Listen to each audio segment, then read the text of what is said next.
நம்ம கிச்சனில் இன்றைக்கி சூப்பரான ஒரு இன்ஸ்டன்ட் பிரேக்ஃபாஸ்ட் ஒன்று பண்ண போகிறோம். இது செய்கிறதுக்கு ஒரு 10 நிமிஷம் போதும். வீட்டில் இட்லி தோசைக்கு மாவு இல்லாத நேரத்தில் இந்த மாதிரி ஒரு இன்ஸ்டண்ட்டாக நான் ஒரு ரெசிபி பண்ணலாம்.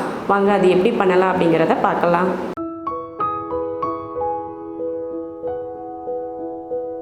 ரவை வந்து இதில் 1 கப் எடுத்திருக்கேன். அதே கப்பில் அரை கப் தயிர், அதே போல் கப்பில் அரை கப் அவல் எடுத்திருக்கேன். அவல் வந்து உங்களுக்கு லேஸ் அவல் இருந்தால் எடுத்துக்கோங்க, இல்லைன்னா கெட்டி அவல் கூட எடுத்துக்கோங்க. உங்ககிட்ட எந்த அவல் இருக்கோ அது சேர்த்துக்கலாம். இதுதான் சேர்க்கணும் அப்படின்னு கட்டாயம்லாம் கிடையாது. நான் வந்து லேஸாக இருக்க அவல் தான் எடுத்திருக்கேன். தண்ணி ஊற்றிடலாம்.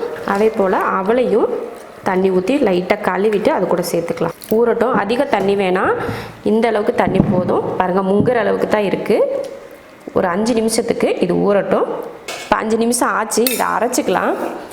இதை ஒரு மிக்ஸி ஜாருக்கு மாற்றிடலாம். இது கூடவே தயிரையும் சேர்த்துடலாம். இப்போ இதை அரைச்சிட்டு வந்துடலாம். ஊற வச்சு அரைச்சாச்சு. கொஞ்சம் சோடா உப்பு, அப்புறம் தேவையான உப்பு இப்போ கலந்துடலாம். அவ்வளோதான், கலந்தாச்சு. இப்போ ஊற்றப்போ ஊற்றிக்கலாம். மாவு வந்து ரொம்ப தண்ணியாகிடுச்சு. ஏன்னா லாஸ்ட்டில் மிக்ஸி ஜாரை கழுவி ஊற்றிட்டேன், அதனால பார்த்தீங்கன்னா தண்ணி ஆயிடுச்சு. நீங்கள் அந்த மாதிரி தண்ணி எக்ஸ்ட்ராலாம் கொஞ்சம் கூட சேர்த்துறாதீங்க, ரொம்ப தண்ணி ஆயிரும். அதுக்கு மேலே வெங்காயம், உங்களுக்கு வெங்காயம் போடணுமா, இல்லை கேரட்டு, அப்புறம் பீட்ரூட்டு, மல்லித்தலை, கருவேப்பிலை, இது உங்களுக்கு எது விருப்பமோ அது சேர்த்துக்கோங்க. இல்லை இது எல்லாமே மொத்தமாக கூட நீங்கள் சேர்க்குறதுனாலும் சேர்த்துக்கலாம். இதுக்கு மேலே கொஞ்சம் கேரட்டு, மேலே மல்லித்தலை கொஞ்சம் தூவிக்கோங்க. அடுத்து எண்ணெய் லைட்டாக மூடி வச்சுக்கலாம்.